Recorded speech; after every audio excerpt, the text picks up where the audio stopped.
It is Sunday morning. I've got my glasses on because I'm going to be doing a little bit of work from the sound booth today. Oh, man. Oh, it's a little dark here. Lights. Boom. So it's been a quick minute. Everything that's kind of going on in life. We're doing pretty good. We're in a really nice holding pattern in place with the Hallward family. My brother Jordan came in from Denver with his girlfriend Myra, so that was pretty cool. Had them over and hosted them and made some food. I was dead exhausted, just wrecked. But you know what? That's how life is. Right now, it's all about just doing the grind for me. Trying to be as sane and as happy as I can. I'm definitely in a state of a little bit of being overworked, but that's my own doing. It's not any one thing that's overworking me. Each has a good balance and a good demand, and I've created a good balance with that. But there's these long stretches that I get into that really tax me mentally. And, probably since August, I've been doing these 12-day, 13-day work strengths where there's a minimum of 5 hours and a 5-hour shift each day. Some days were 7 a.m. all the way to 10 at night, and just rough shifts, rough work, and it takes a lot. And the season I'm in right now is all about trying not to neglect my family, but trying to put as much output out there that I can to bring resource into the family. And why? Why is that? Because one we're not suffering financially. We've been doing different budget plan things for a couple of years, so we've got a safe nest egg and transitional periods, and we're prepared for different things, so that we aren't in poverty. It's a good word. We don't want to be in poverty, so we aren't at risk of that by any means.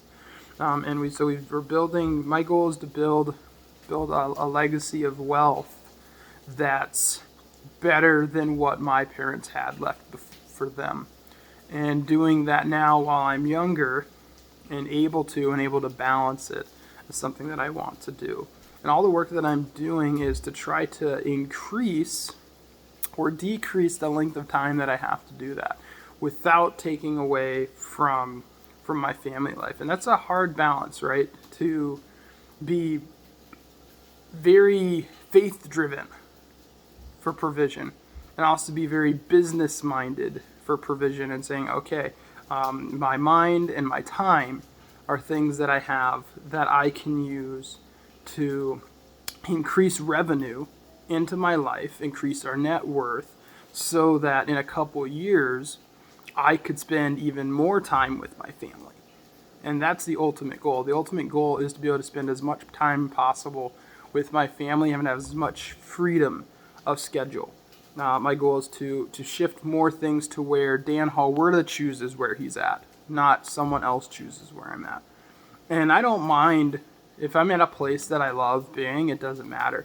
Like the gym is a place like that, where there's such freedom there. Like I have to be on location, but I have a lot of freedom and trust. And that's been hard-earned trust, good-earned trust, that they know that I'm doing what I'm supposed to be doing or more, and I'm not neglecting anything that needs to be done. And I love being at the gym. So for that's not taxing. I don't, there are a couple days where it might be slow or something's going on and I'm feeling like, man, it'd be nice to just be home and working or something like that.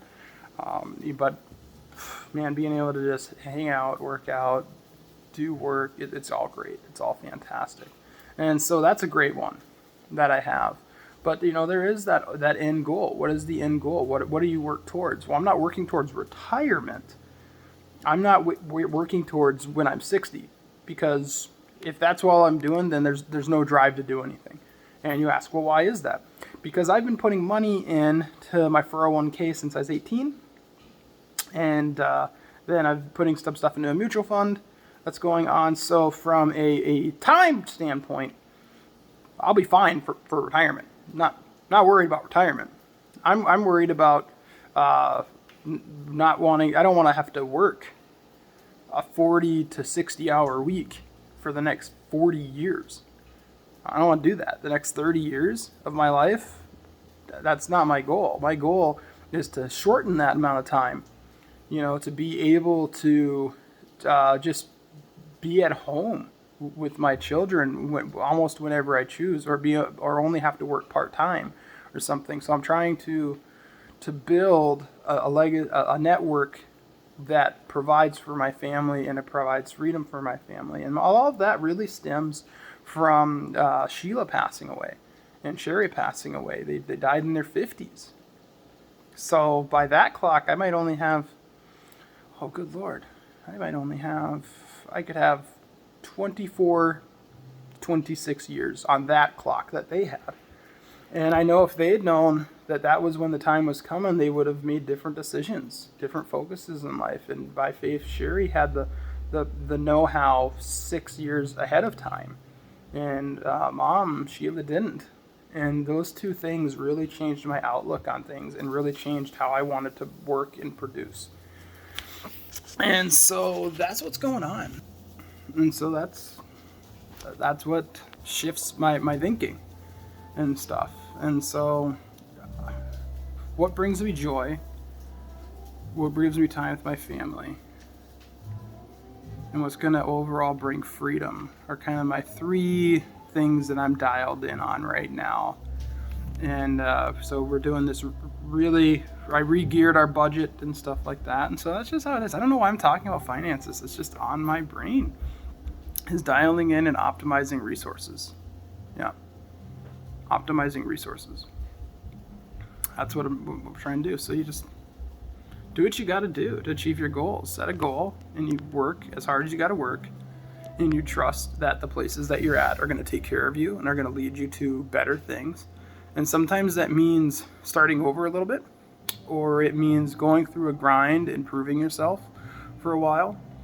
But either way, either route that goes, there's an expectation on you, and you need to know why you're there and why you're doing what you're doing. Or you can just get tunnel vision and get so lost. And I definitely have been known to get lost. So that's partly why I think vocalizing things is good too. So I hope you guys are well. We're here at the church right now, Sunday morning, and it's fantastic. My worship team's up there, and they are just doing amazing. And it is really cool to see how this team is coming together, how this church plant's coming together. We're smaller than I expected going into 2 years. We didn't expect COVID. We didn't expect a lot of things, but we're here. And I'm so grateful for that. And I'm at such peace and happiness with who we are and what we're doing right now. So anyway, be blessed. It's been a while. No workout montage or anything like that. Just talking.